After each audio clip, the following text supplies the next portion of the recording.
I have some friends, and you know Kyle and Chad. In fact, at least Chad has come up many times in our talks. We're talking about Mexican wrestler. Mexican wrestler Chad, who's not Mexican, but yes. But he is gonna disguise himself with Mexican.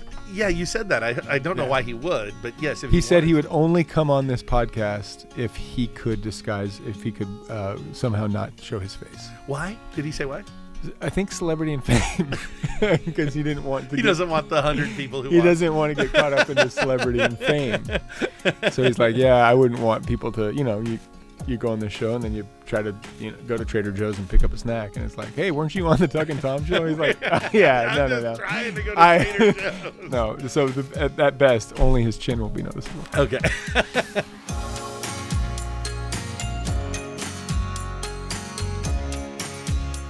Yes, that Chad. Yeah. So Kyle and Chad and I always go to movies together. Like it's like a regular thing. In fact, tonight's Thursday. We're used to new movies coming out.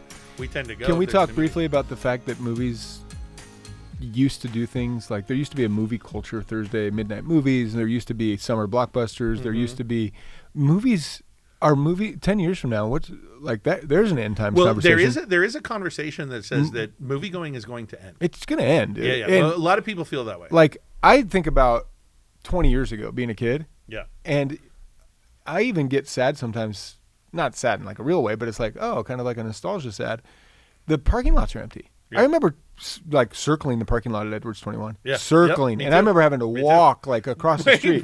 You're like, oh my gosh. I remember like, hey, I think if you park behind wherever the dumpsters are, sometimes there's spots over there and you only have to walk half the distance. Yeah. And now it's like nobody goes to movies. Yeah. And they used to have multiple areas of concessions. All that's turned into a ghost town in there. Now, one thing that has, of course, contributed to that with Edwards is the creation of the Village.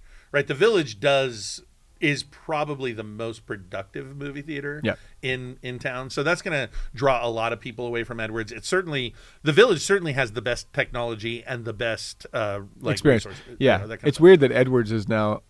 Yeah, to that point, a little bit of a middle class. It's like because when it started, it was stadium seating, and it was like the seats were you could fold up the arms. And well, and even now, now I would look at the Village, and even I would say Majestic is better. Majestic is a better. There are good reasons and real reasons, as Clark always says. That's a good reason for the decline. The real reason is that movies are trash. No, I don't think that's the real reason. You're right. There's no comedies. There's right. Nothing that's not. It's horror or IP or basically superhero. Yeah, right. You are right that it's IP, which superheroes would be. Okay. Those. But I'm talking like intellectual property. Indiana Jones. It's the remake of Tomb Raider. Yeah. Another video game. Everything. And then you got Marvel. Yep. And then you have horror. Yeah. And that's it. Horror is the only other thing. I don't know how that survived. The reason, so here's the thing about horror movies. They're super cheap to make. Okay. And they have a really big faithful following. So because they're super cheap to make and have a really big faithful following, they can turn a massive profit. And they typically do. Like the most profitable movie of all time Blair Witch. is the Blair Witch Project. Because it was a handy cam and a forest. It cost nothing to make it, and it made $250 million. But if you look at some of these streaming apps, which even those are becoming mundane and horrible, but they'll show you, hey, you can search by era, 80s, 90s, and then you flip through and you get this nostalgic feeling of what it was like to pick out a movie at Blockbuster, and you're like, you had all these sections. You had horror, you had suspense, you had comedy, you had romantic comedy, you had made for kid. Now it's like, do you want to watch the new superhero? Do you want to watch the TV show about superheroes? Do you want to watch a horror movie? Or do you want to watch some kind of propaganda telling you what you should believe about the downfall of America? Well, and that's a big part of what's happened to movie quality. Really, and like I think you can trace it, a through line really strongly to 2016, to the election of Donald Trump. When Trump got elected, there was a significant, for people who were on the kind of more left side of the political spectrum, which is all of Hollywood. There was for them, there was a reckoning. Like in their minds, they believed that was a catastrophic cultural event.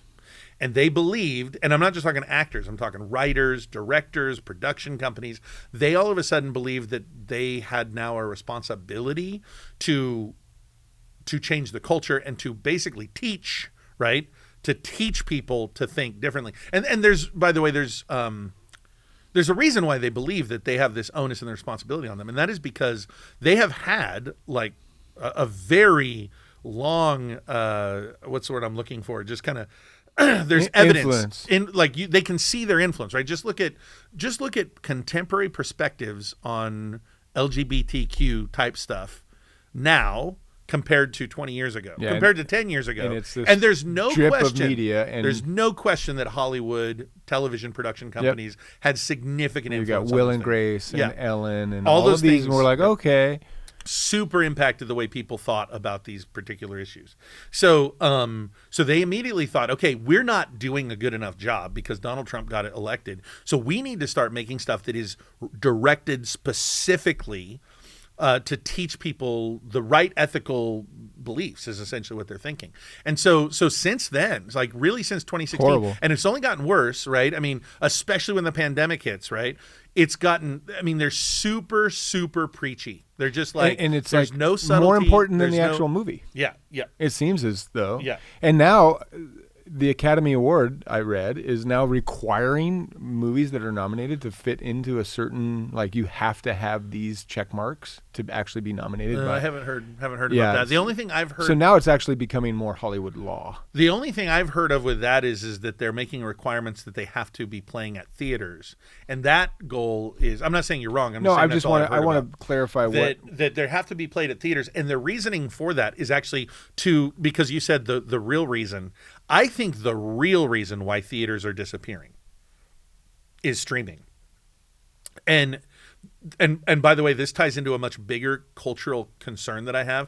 I just went to Medford, Oregon, where I grew up, was just there, right? Yep. Drove through the streets. Yep. And nobody is outside. Nobody. Like at all. Middle of the day, on a work day, downtown Medford, Oregon, which is full of businesses. Nobody's walking the streets. Nobody's out. I go to my family because that's where I'm from. So we're at family reunion. I say, where's everybody? And they go, it's too hot. And I go, too hot? I grew up at the town. It hasn't, okay, like the heat that we are having at that time is the same as when I was a kid. We had 100-degree days all the time in July and August when I was growing up, all the time. It was 100 degrees when I got there. When I was growing up, people were walking everywhere. Nobody's outside. Nobody. And it's very distressing to watch. Like it's like you're driving through a ghost town. And this is an 80,000 person town. Yeah. And I'm not exaggerating when I say I could drive down blocks with 0 people on the street in the middle of the day. And so it's very weird. Boise's not that way yet. Like you drive downtown Boise, people are out all day, as far as I can tell when I'm driving downtown Boise. However, in Boise, you do have something that is distressing that is similar. Suburbs. The suburbs, when I was growing up, if you went into the suburbs, there were children everywhere. Yep. Children are outside, children are everywhere. Nowadays, children are not outside. They're not everywhere. You go to the pool has people at it, but the pool is not packed. Just like it used to. People are staying inside. And there are a million reasons for this, but I think the biggest one is that we collectively as a society have decided that the things that make us most happy are things that we can do inside. Watching Netflix, television, movies, whatever, and playing video games. That seems to be what we all want to do at the end of the day. And so we essentially do that. And again, I'm being hyperbolic. Yeah. There are lots of people who live their lives in such a way to really counter this, but man, it's not big enough. That like the number of people who are like, no, I'm going to be an outdoors person. I'm going to go rock climbing. I'm going to go and I'm going to do things out in the world. They are a reactionary group. They're a small reactionary group to the overall culture. The overall culture is saying, no, we're going to be inside, and especially poor people.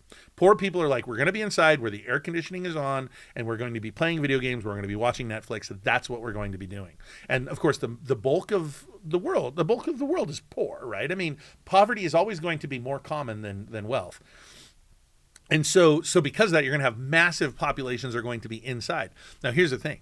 Why go to a movie theater to watch a movie when you can watch it at home on a big TV with just as good picture quality, and if you have a good sound system with really good sound, and you don't have to sit next to anybody, you don't have to deal with potential like solecisms from people who are coming in and on their phones, and you just don't have to deal with any of it. You can all watch it on your TV, and you're already paying $100 a month to get all of these movies streamed to you anyway. Of course, that's part of it. And so that's I think that's the biggest part. There are lots of factors. I think a second wave to this conversation is that more and more people I think they'll stay home and they'll find something to watch. But the streaming services, because they're offering all of this propaganda now, like you said, like we're going to teach and train the masses how to think like we think. Yeah.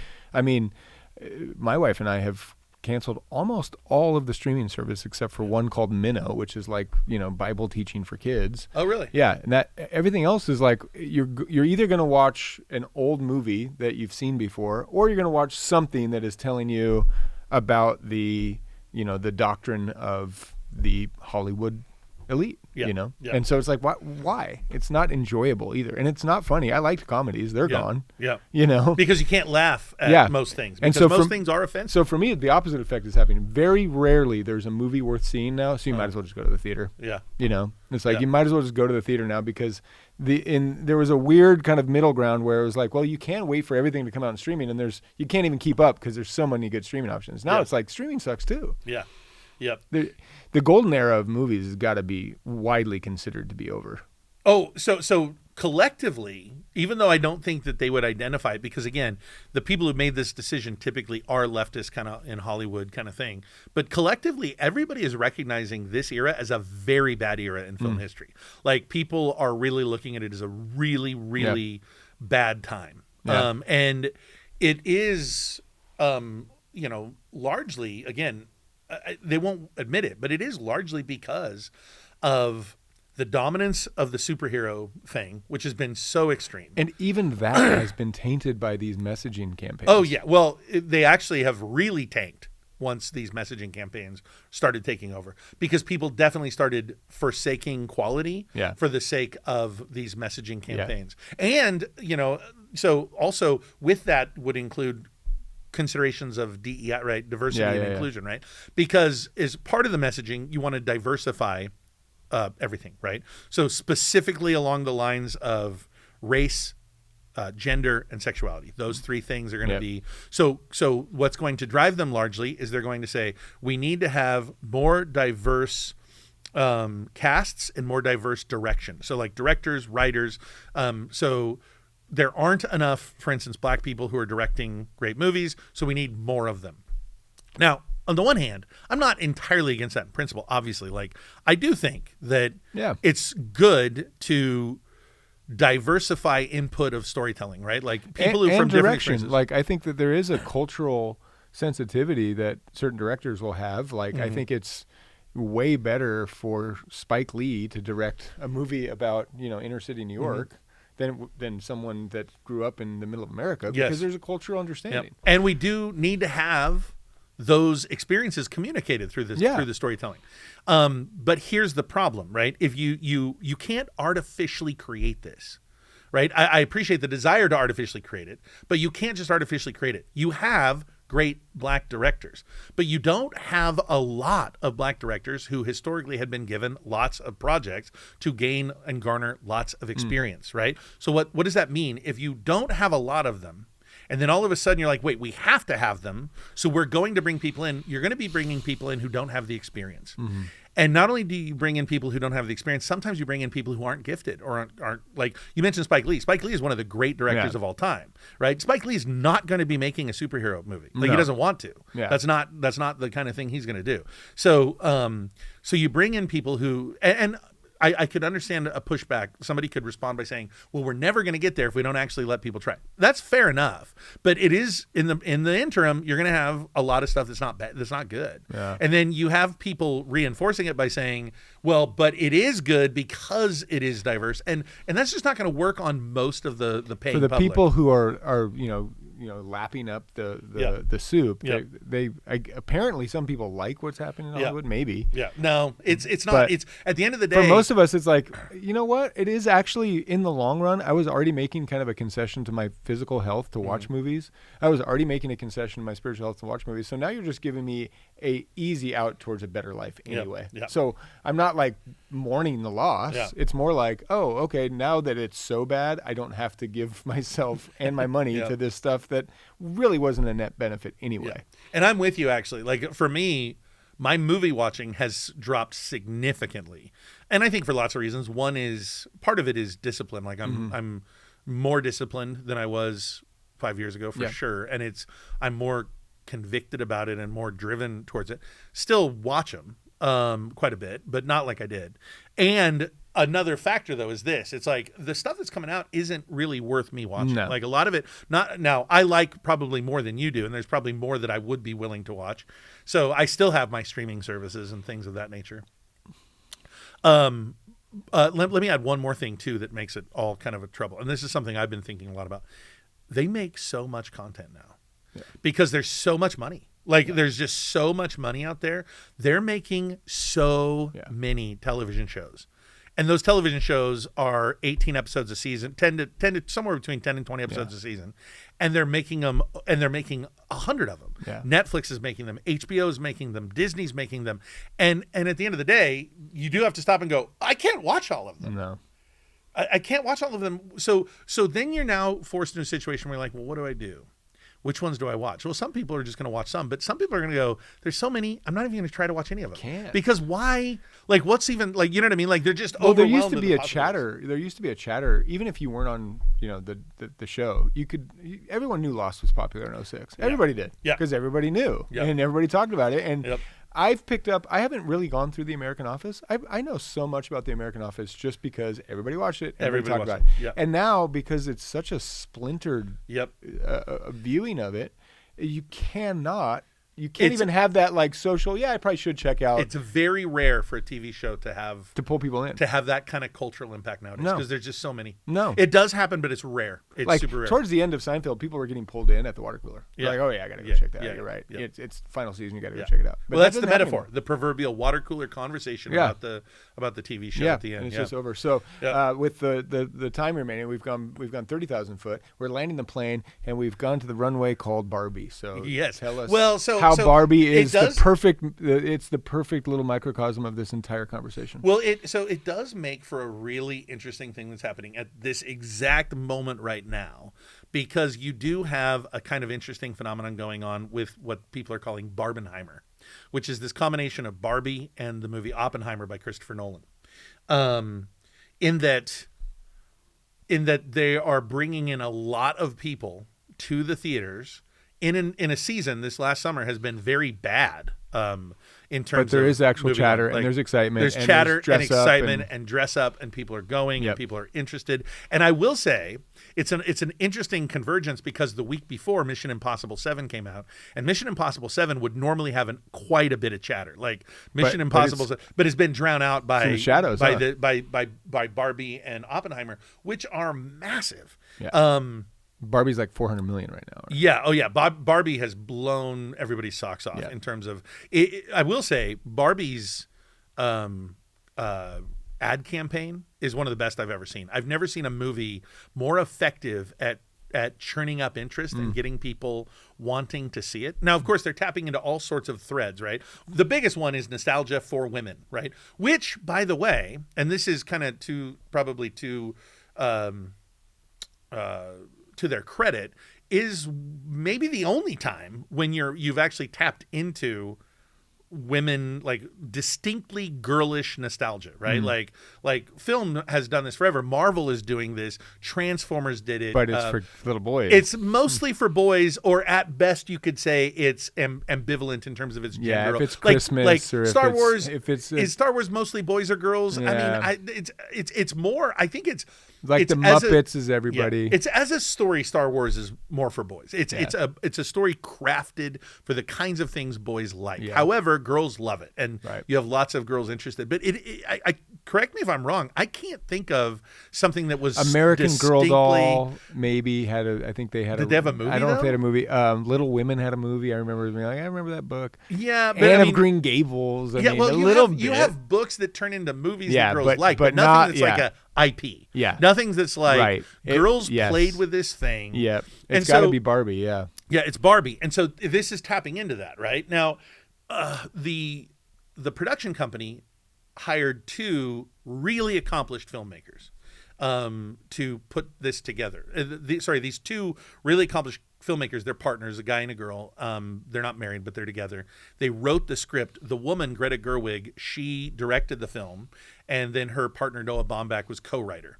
And they're both really gifted. You know Noah Baumbach probably because he co-wrote a number of Wes Anderson movies. Well, at least one Wes Anderson movie. I think The Life Aquatic, maybe.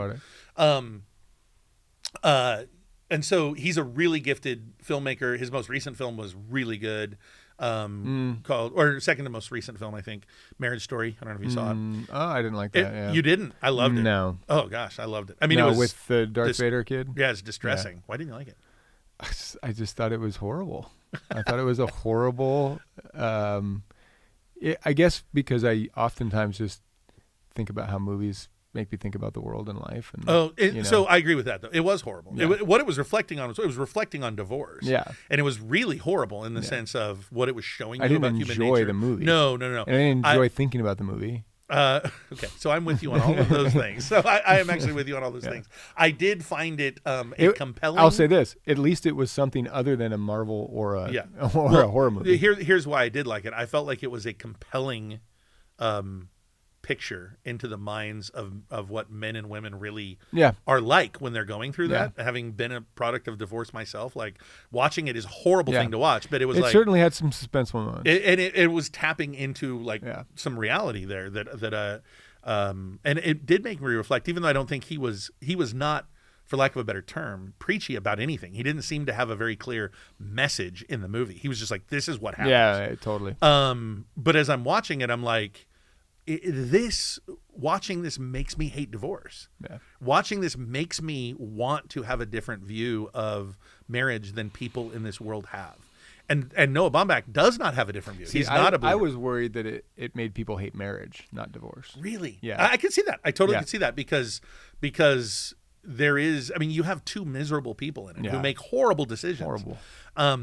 I could see somebody come to that conclusion, but what it was doing for me was making me not ever want to do the kinds of things these two people were doing. Yeah. Was essentially my thought. But all this to say, he's typically a subtle writer. He's typically nuanced. He's typically insightful. Greta Gerwig is the same. Like now she's only made 2 movies, and I've only seen one of them. She did the Little Women one actually, and I haven't seen that because people love it. People love it. I haven't seen it because I want to read the book first. Yeah. I'm one of those guys who, if it's based on a classic You're a novel, rule guy. I'm a rule guy. I read. I read the book first. Matt, remind me to watch Little Women before I read the book.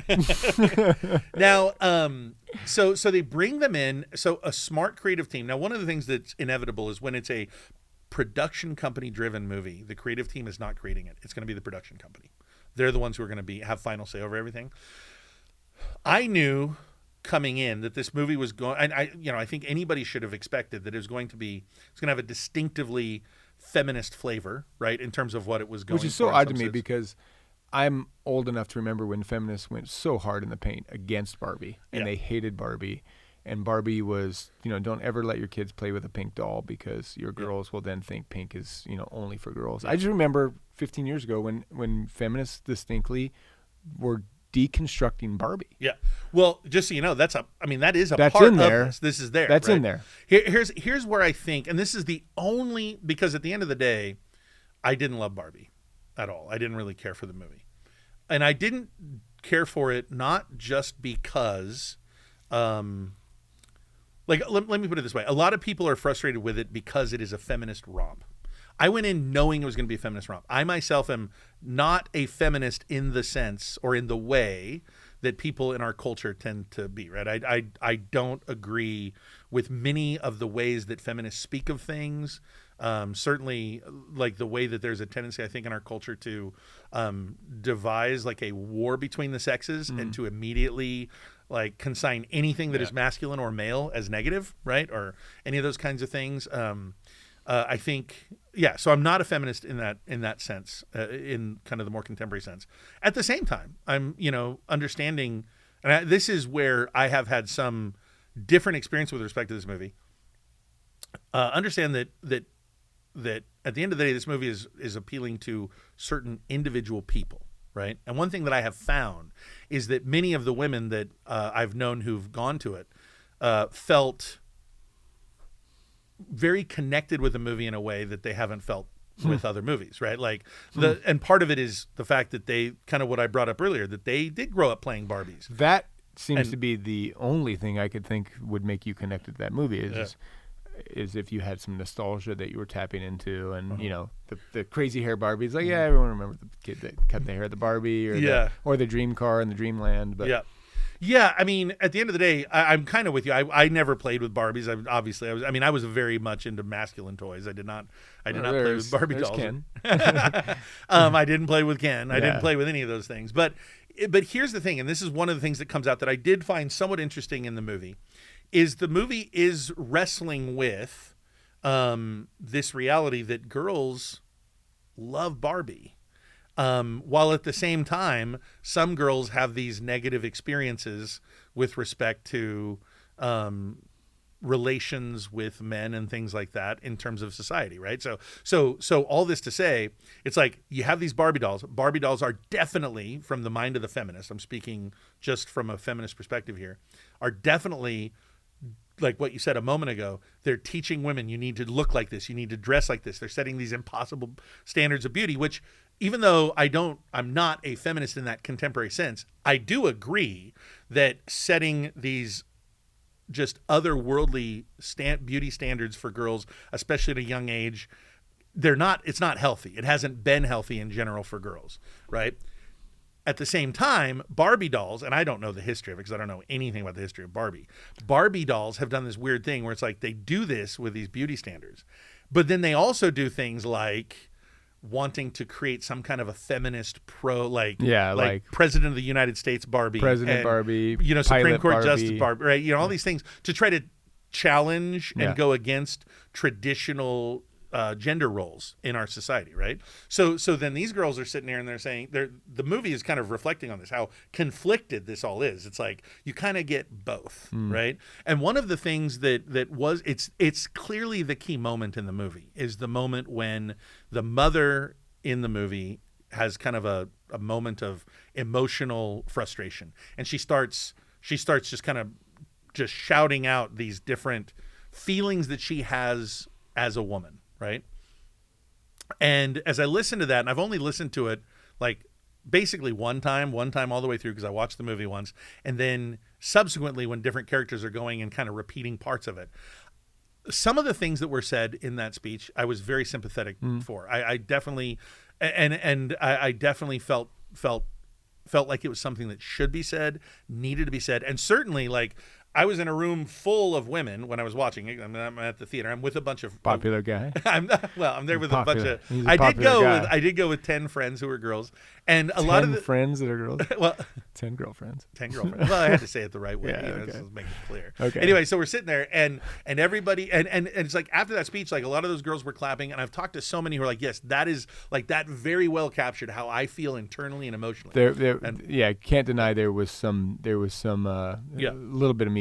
A little bit of meat. Yes. Tiny bit of meat. And some of the things in there I didn't like. I remember distinctly there was one thing that I was trying to reflect on because it said something like, she said something along the lines of, forgive me, I'm going to quote it exactly, but she said something along the lines of, and we have to put up with what men do all the time, as if like, again, kind of creating that, let's create this, they're evil and that kind of thing. It didn't take that one statement. That was the plot of the movie, is that men are evil. Well, I don't know about that. See, here's the thing. Now, one of the things I will say about the movie is that by the end of the film, I was more confused on the messaging.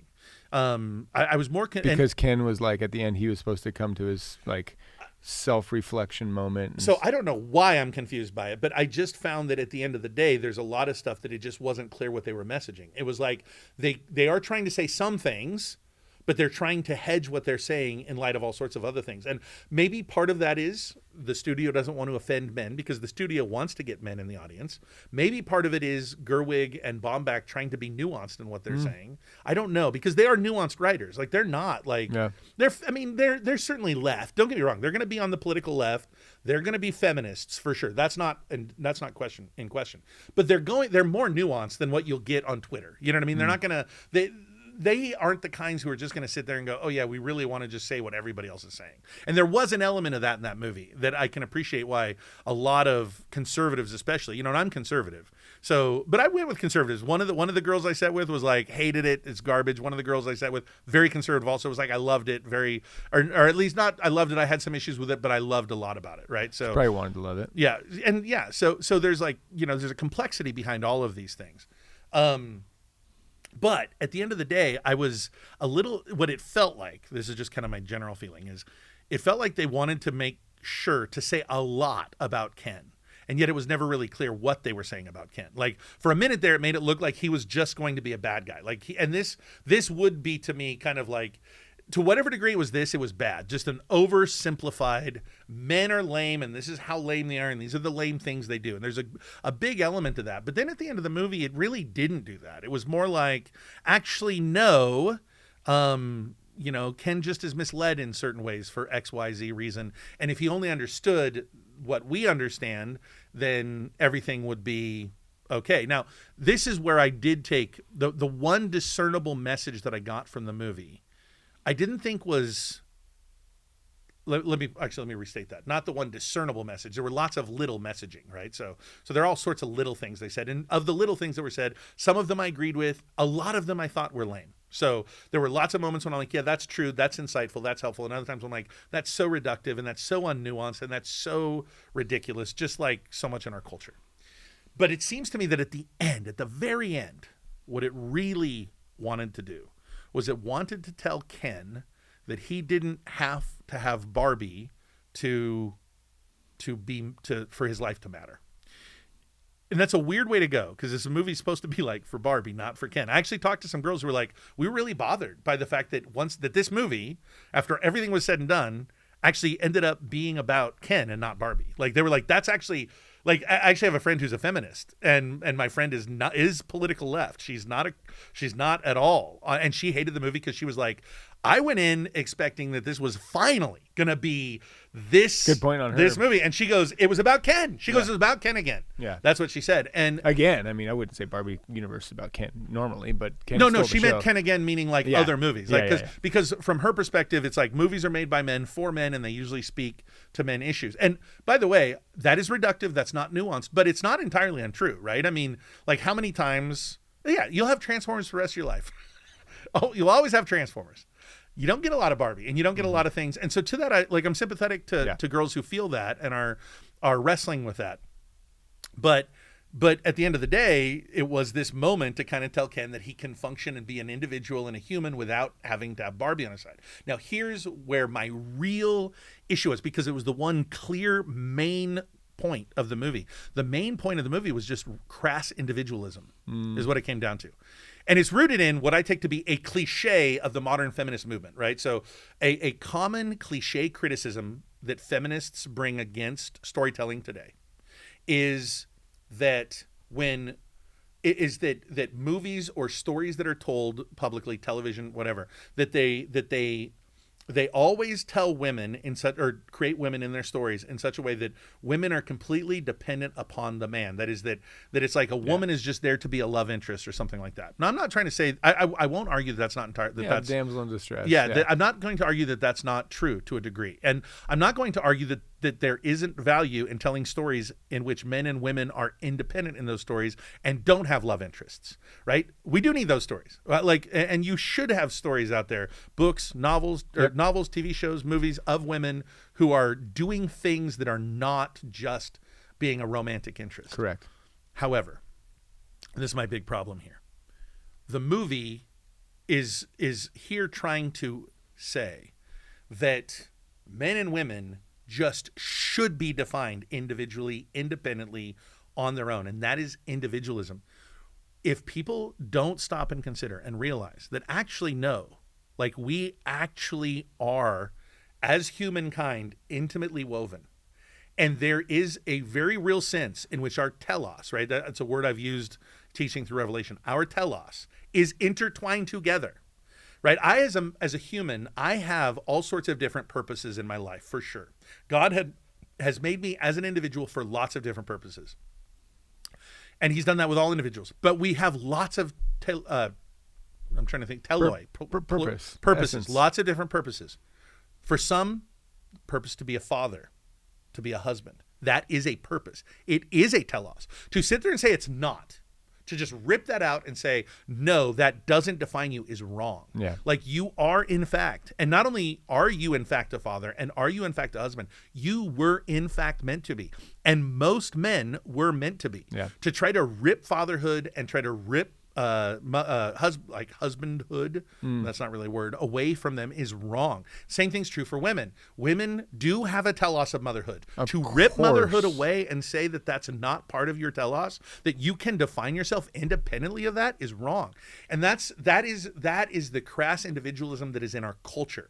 And that's where I felt like I said, in the movie, there were things I was sympathetic to and there were things that I totally disagreed with. But at the end of the day, the main point was this crass individualism, which tried to say, the only thing that matters is you defining yourself. And that's not true. It's not. And to try to, I mean, it's actually ironic. Like Ken exists for Barbie. That's actually from, and we're talking telos. Same with Alan. The whole thing. Alan for Ken. The whole thing. Yeah. The whole thing was devised for that particular purpose. And the reality is God did make us that way. It is not good for man to be alone. Yep. And conversely, it is not good for woman to be alone. Yep. It's not good. Yep. Like we are meant to be together, and whatever conclusions we ultimately draw from about life need to be looked at collectively. That we were designed ultimately to at least partially be one, united. Amen. Two in one. And I do want to say that is not to strip away, and this is where I acknowledge that, yeah, we need stories, movies, books, and things like that tell the stories of teloi, like other purposes. We do need to tell stories about, because you don't want to reduce yourself to that. You don't want to say, I'm only this is all I am. There are other things God has called us to individually as well, right? You are a pastor. Some like work is a huge part of our teloi. Or telos that any one of us individually might have. So that's kind of where my big problem was with it. But one thing I will say that's a positive about the movie, is that I've had more lengthy conversations about that movie than almost any movie I've ever had. To me, shocking. With people of all political spectrums. Great. And people on all political spectrums have given me surprising responses. I've had feminist friends who love it for its feminism. I have had feminist friends who hate it because of its anti-feminism. I have conservative friends who hate it because they perceive it to be too woke, which it certainly has. I know woke is a very kind of a vague term that kind of brings into it a lot of cultural baggage. It certainly has lots of things that we would identify as woke and that I would be frustrated with. But I've also had conservative friends who loved it and thought it said things that really needed to be said. So anything that can in some sense kind of break out of that has more going for it than I think a lot of people would give it credit for on its surface level. Here comes my... I will say, let me just finish this final thought. I will say that as far as entertainment, though, for me, I was very mixed. I was going to say, my review is so short. Boring. If you're looking for more insightful review, I have it was boring as heck. I mean, it could have had the cure for cancer in there. I probably would have missed it. So my take on that, and I'll just make this pretty quick, is there were moments that were super funny to me. I wish I would have been with you, because you could have then told me, like, this is the funny part. Well, I mean, humor is subjective. Yes, I know, humor but typically it helps when you're like, oh yeah, now I see it. Yeah. When you see it, or when you hear someone else laughing, you pay attention. Yeah. I was in a state of total non-laughter the entire movie. Yeah. Didn't laugh once. Not once. Not even once. See, I definitely laughed. At what? I mean, we already went down this road. Yeah, and I mean, just little things. I mean, some of them were not social at all. Like when Barbie you said takes her shower and there's no water coming out, and she gets the cup and tries to drink. Well, it's because it's like a toy. I just thought it was funny. The sweatshirt Ken wore, I am enough. Yeah. I found all that stuff. I found a lot of the little things funny. Now, what I will say is, for me, the humor was about 40-60. Like 40% landed, maybe 35%. 40% is 60-65 dude. didn't land. Like amazing, 60-65. Dude. So much of it felt like they were throwing things at the wall. See, this is like modern art. You stand into a modern art museum and you just feel like an idiot because you're like, I don't see it. I don't know. I stand before Barbie and I'm just not smart enough to find any of that. I don't know if it's smart. I mean, it was pretty lowbrow humor. Actually, as far as that goes, like the humor in general was lowbrow. Drinking a carton. Yeah. Like, that's not funny. Maybe it's an interesting thing about playing with dolls is that there's no actual liquid in there. Funny. But I laughed at almost every scene with Michael Cera's character. What was Alan? I loved Alan. Thought he was hilarious. There was lots that I found funny. There was a lot that I didn't. The Will Ferrell, everything Will Ferrell was not funny. Yeah. The Mattel board of directors, not funny. There were lots of all this to say. I totally am sympathetic to what you're describing because there came a stretch. I really liked the first 15, 20 minutes. Yeah. And then when they got to the real world, and then after the hype wore off, off, I got super bored. I got super bored. I did. Yep. And then then the plot just went nowhere. Yep. It went nowhere. There was no plot, and there was no real conclusion. Yeah. And there was no real. I mean, there was a war at the end, but they were using rubber. It was weird. A lot of the choices were very weird. Very strange. Eventually, yeah. Very strange. And part of it when they did those weird things, it felt like when you were a kid and you did you had a camera and you'd video things you thought were funny that just if you showed anybody else they weren't funny. That's the way. To me, the difference between them, having a war with like kung fu arrows was the same as the milk. I was like, yeah, I get it. Your toys. So yeah, you're having a toy war. Yeah. But Babes in Toyland, I get it. I've seen it. Yeah. I mean, I laugh for a bit, but if you carry it on, it's enough. Enough. No, I laughed for a minute. That's why I said early on I was laughing, and then I kind of lost it. Well, like says Glenn Ebert, sometimes one thumb up, one thumb down. I'm going no. Thanks for watching, everyone. Tom loved it. I hated it. He loved it. I did not love it. He did love it. You could read my review. I gave it 2.5 out of 5 stars. That's a thumbs down. But I just 2.5 stars. That's pretty favorable. I'm just trying to give some credit to it. And I will say, no, let me say this. Credit's where credit's due. By the way, I had a great experience with it. One, going with all my friends who were dressed up. They were all dressed up as Barbie. Yeah. And they were so excited, and you could feel that excitement. I loved that they were experiencing this thing that I've experienced many times with like Star Wars, Lord of the Rings. Very good. That kind of stuff. Very and good. In the theater, when you're sitting there, everybody's like wearing pink, and then somebody randomly starts singing the Barbie World girl. song. I'm a Barbie. And then everybody else starts picking up, and you're like, "Oh, this was a good experience." Good. I'm going to keep it down for now. The thumb is going to stay down for now. Great time. We're going to call this the. This was just. What's your Oppenheimer take? I never saw it. I have to wait for it. Yeah, I've heard you have to wait for some scenes to be edited out. Oh yes. So that's my take on that. Other than that, thanks for sharing your thoughts. There's a lot of them in there. I want to get to more of them next time. Okay. Thanks, Matt. Thanks, Matt. Fade to black, Matt, on this one.